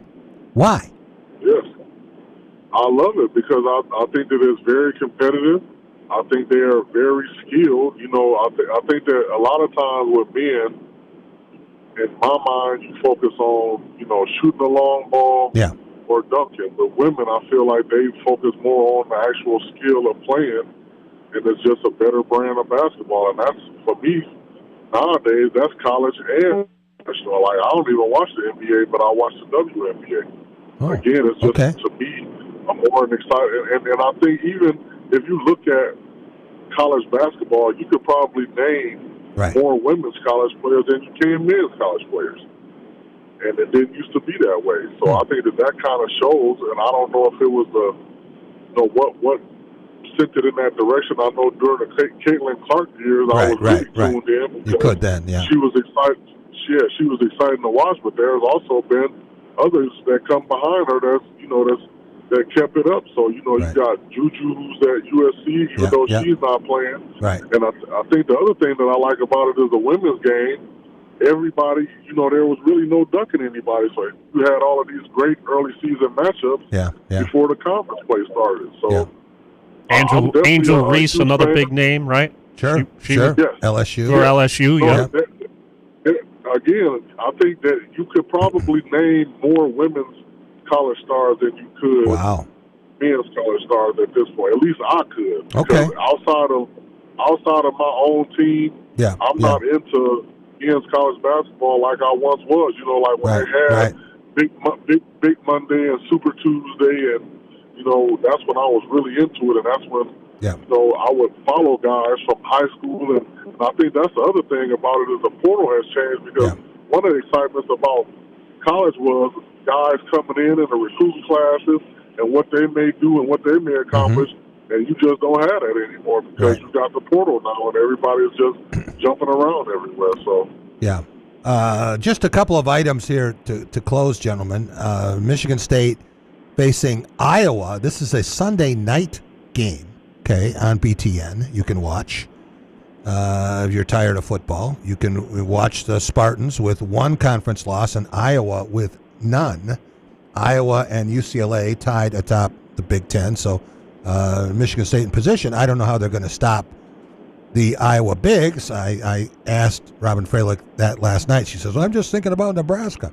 But Hannah Stuelke and company are going to be very difficult for an undersized Michigan State team to stop in Carver Hawkeye Arena. Rob, what happens tonight at the Kohl Center? the Spartans get a sweep there, or does Wisconsin draw even? I think Michigan State's do a sweep. I'm going with the Spartans, 3-2. Whoa, 3-2. Another 1-goal game between these teams. Okay. Yeah. I posed that question to our hockey panel. Paul Shaheen said he thinks it's going to be a split, so he thinks Wisconsin's going to come back. And Neil Koepke still standing on the fence. I hope he doesn't hurt himself. And let's not forget the women's gymnastics team, gentlemen, also in action. In action this weekend at Iowa. Yeah. So had a rough meet last week, but some injured players when they had the MSU women there last night to throw out those balls into the crowd, right? Yeah. Out at the timeout. And some people looked a little hobbled. So I'm amazed that everyone in women's gymnastics isn't injured. The things they do. It hurts me to look at the routine sometimes. But there is that and much, much more. Jay, thanks so much for joining us. As always, really appreciate it. Have a great weekend. Do the same. Thank you, Jack. And we're going to have to get Jay over here. Oh. Right? The camera's going to love him. Oh, the camera loves him already. Now that we're doing some of these Friday shows, most of them, I would think, yeah, over here at Spotlight. That chair right across from me has got Jay Green's name on it. So absolutely. Looking forward to that. Want to thank all of our guests all week and all of our listeners and those of you who have ventured into the video form of this on YouTube. You've gone to the Facebook page. Maybe you have subscribed, easy to do and free. Maybe you have partaken in the chat, the live chat we're having now, or you're asking questions. We're going to integrate you into the show much more in the weeks to come. And I want to thank all of our guests today, starting with Jim Gum. He is the brains behind the Blitz. And if you want to know what's going on in the national championship game, the college football playoff, the NFL playoffs, it's the easiest source of information you'll ever get. 12 pages every week, just packed with minutia and bar bet winning information. All you have to do is drop Jim a note at jimgum, JIMGUMM, .blitz@gmail.com, and he'll hook you up. And usually gives you the first issue free. So that is a must read. Want to thank Connor Eargood. Connor is in Seattle, and we'll be there for the week. Michigan State facing the Huskies. And then the Oregon Ducks, but tomorrow's game, 6 p.m. Eastern time, so that's 3 o'clock out there. They got the early window. And with the NFL playoff game, it's going to be a very busy weekend there. I want to thank Corey Robinson, 24/7 Sports, Spartan Tailgate Premium Site Recruiting, Sparty Mike, Doc Mike Sterner, and Jay Green. Have a great weekend. We'll see you Sunday on Press Pass.